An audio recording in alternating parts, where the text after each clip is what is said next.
375 square meter lot. Ang view niya is protected land. This is Santo Tomas.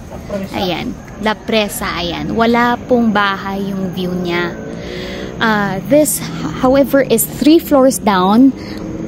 But yung sa baba niya, patag. I'll give you another video na showing yung patag na lot dito po.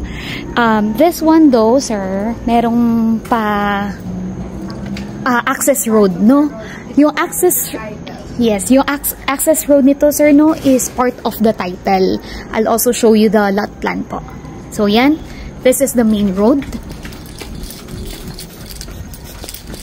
Ito.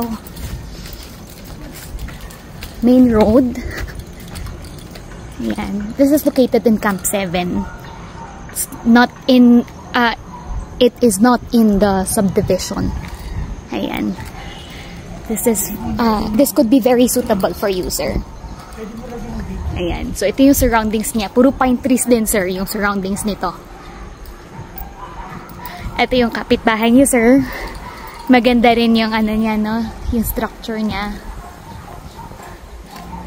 And yung view niya, kung makita nyo yung La Presa.